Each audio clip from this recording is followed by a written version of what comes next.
as in the vigilance of the sleepless night, through the slow, heavy-footed, silent hours, repressing in her bosom its load of grief, she sat staring at the dumb tread of time and the approach of ever-nearing fate.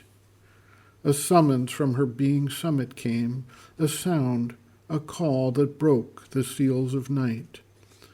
Above her brows where will and knowledge meet, a mighty voice invaded mortal space.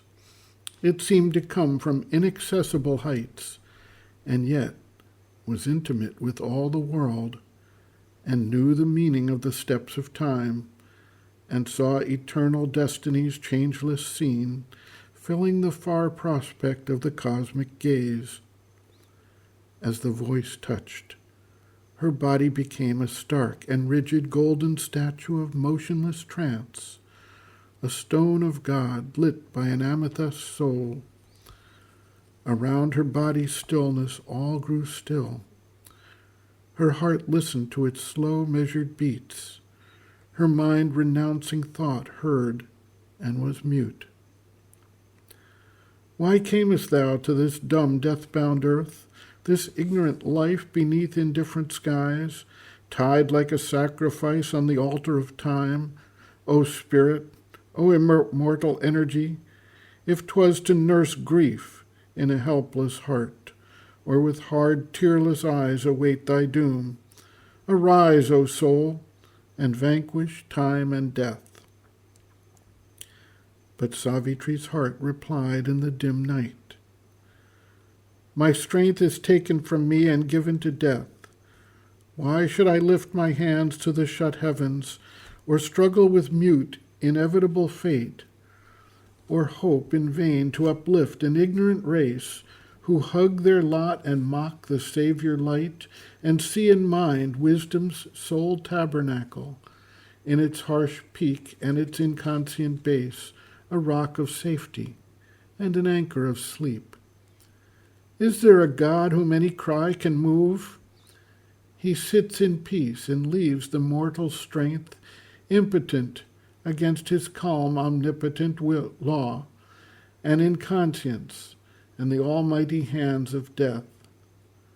What need have I, what need has Satyavan, to avoid the black-meshed net, the dismal door, or call a mightier light into life's closed room, a greater law into man's little world?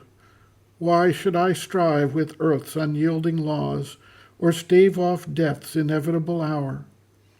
This surely is best, to practice with my fate, and follow close behind my lover's steps, and pass through night from twilight to the sun, across the tenebrous river that divides the adjoining parishes of earth and heaven. Then could we lie inarmed breast upon breast, untroubled by thought, untroubled by our hearts, forgetting man and life and time and its hours, forgetting eternity's call, forgetting God. The voice replied, is this enough, O Spirit? And what shall thy soul say when it wakes and knows the work was left undone for which it came? Or is this all for thy being born on earth, charged with a mandate from eternity, a listener to the voices of the years, a follower of the footprints of the gods, to pass and leave unchanged the old dusty laws?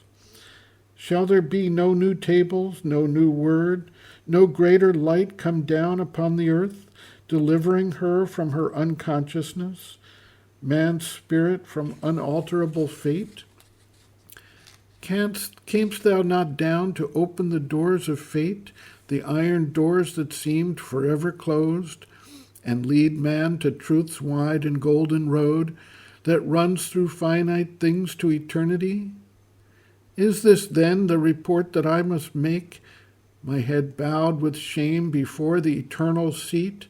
His power he kindled in thy body has failed, his laborer returns, her task undone? Then Savitri's heart fell mute. It spoke no word.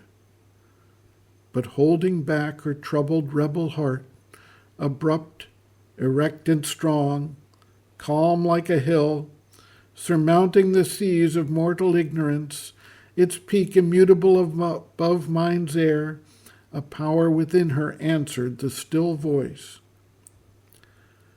I am thy portion here, charged with thy work, as thou myself seated forever above.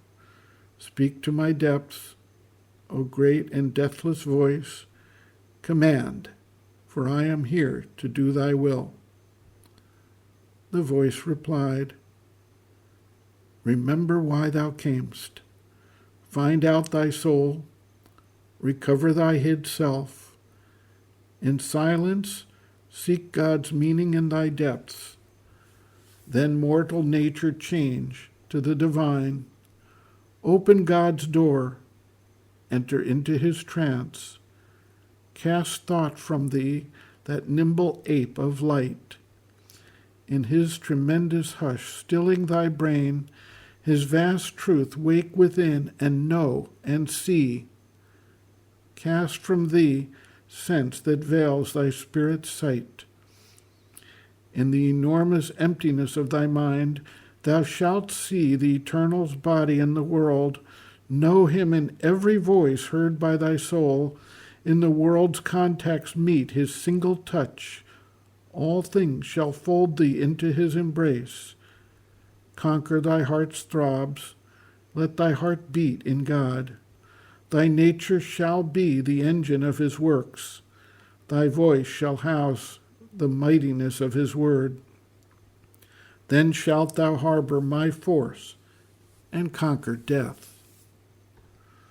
Then Savitri by her doomed husband sat, still rigid in her golden, motionless pose, a statue of the fire of the inner sun. In the black night, the wrath of storm swept by. The thunder crashed above her, the rain hissed. Its million footsteps pattered on the roof. Impassive mid the movement and the cry, witness of the thoughts of mind, the moods of life, she looked into herself and sought for her soul.